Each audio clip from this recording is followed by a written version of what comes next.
Good afternoon mga idol.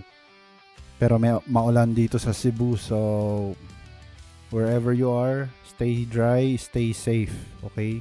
Lalo na may mga areas na binabaha, 'di ba? Um, anyway, wow. So level 100 na yung check natin. So level 100 na yung Weapon of Darkness ko, and I'm currently working on my honed weaponry. So pag ganito pala, ganyan, meron kang pwedeng i-click to acquire the point. So we click here, magiging nasa tier 3 na yung ability points ko. So I'll show you. Yun. So meron akong skill hit sa PvP na additional 1%, and magkakaroon ako ng extra 100 na mana points kapag na 100 ko na yung honed weaponry ko. Okay?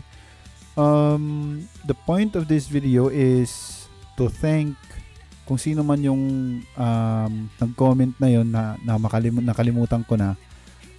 Nag-comment siya sa old video ko regarding sa bagong dungeon dito sa Lord 9, and sabi niya dun daw ako sa lower maps kasi mas mabilis daw, ganon, and everything. So I followed his advice, and I am really satisfied sa result. This is just my style.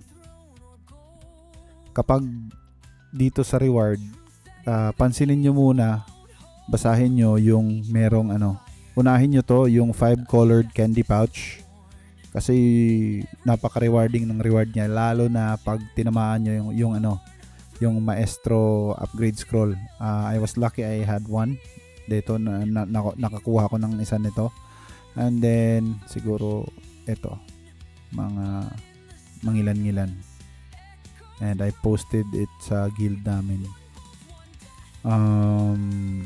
So unahin nyo muna yung per week. Okay, unahin nyo muna yung per week,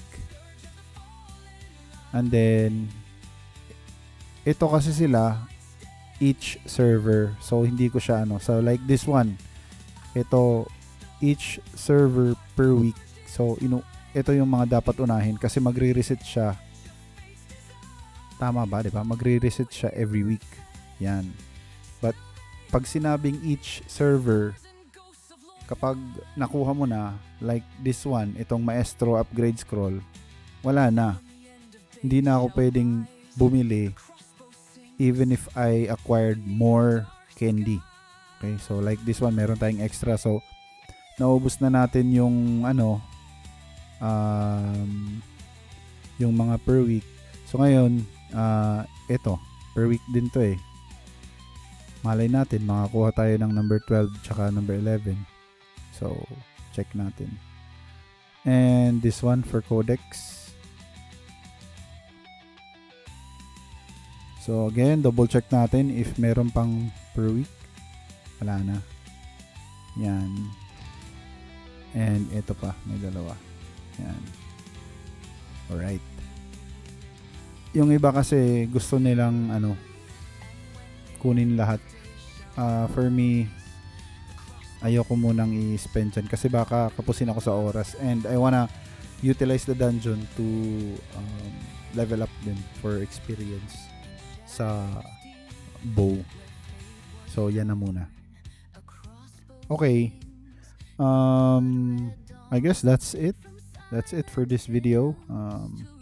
Right, keep grinding.